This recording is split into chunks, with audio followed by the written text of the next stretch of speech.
योगिनी एकादशी आषाढ़ मास के कृष्ण पक्ष में आने वाली योगिनी एकादशी का महात्म्य ब्रह्मवैवर्त पुराण में भगवान श्री कृष्ण और युधिष्ठिर महाराज के संवाद में वर्णित है। एक बार युधिष्ठिर महाराज ने भगवान श्री कृष्ण को पूछा, हे भगवान, आषाढ़ मास के कृष्ण पक्ष में आने वाली एकादशी का संबोधन क्या है? भगवान श्री कृष्ण ने कहा, हे राजन, इसको योगिनी एकादशी कहते हैं। इसके पालन से व्यक्ति गंभीर पाप कर्म और भवसागर से मुक्ति पाता है। हे नृप श्रेष्ठ, अब मैं एक सुंदर कथा कहता हूं।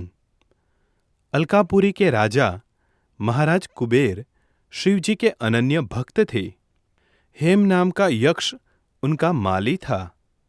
उसकी पत्नी विशालाक्षी बहुत सुंदर थी और यक्ष हेम विशालाक्षी पर बहुत आसक्त था।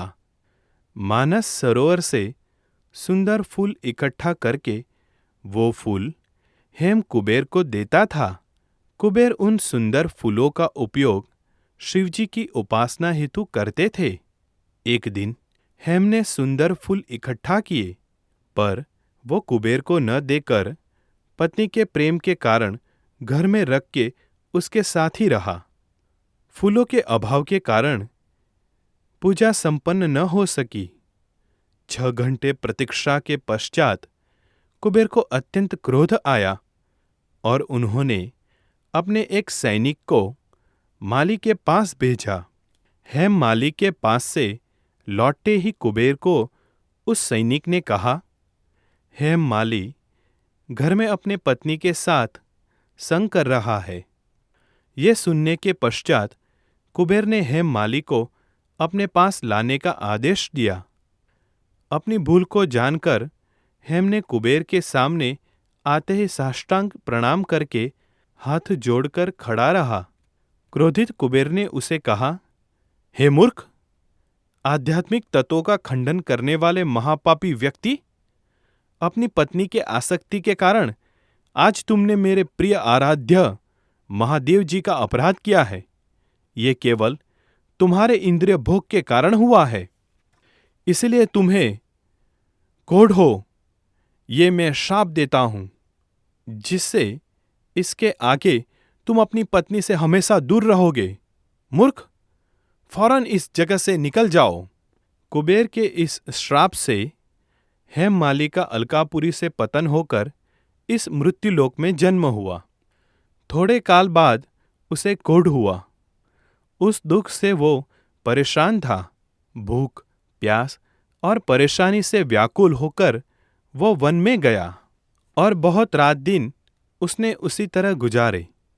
दिन भर उसे सुख नहीं मिलता तो रात को उसे निद्रा नहीं आती। इसी तरह उसने अनेक सर्दी गर्मी के वर्ष निकाले।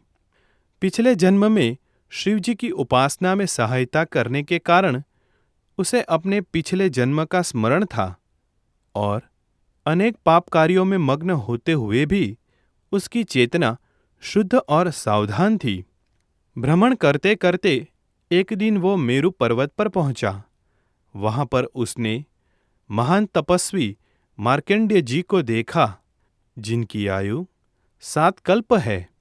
उन्हें देखकर दूर से ही उसने अनेक बार साष्टांग प्रणाम किया तो दयावान, करुणावान मार्कंडेय ऋषि ने उसे अपने समीप बुलाकर पूछा, तुमने ऐसा कौन सा महापाप किया है जिससे तुम्हें ये रोग हुआ है?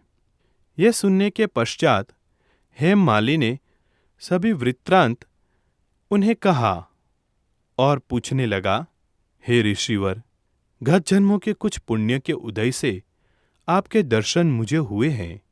कृपा करके पाप मुक्त होने के लिए कोई उपाय बताए। तभी मार्कंडेय ऋषि ने कहा, हे माली, आषाढ़ मास की कृष्ण पक्ष में जो योगिनी एकादशी आती है, उस व्रत का पालन तुम करो। ऐसा करने से उस व्रत के प्रभाव से तुम सभी पापों से मुक्त हो जाओगे।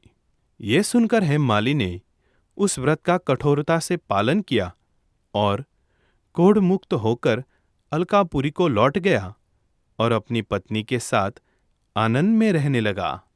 88,000 ब्राह्मणों को भोजन दान कराने का फल केवल इस एकादशी के व्रत के पालन से मिलता है। सभी पापों से मुक्त होकर व्यक्ति पुण्यवान बन जाता है।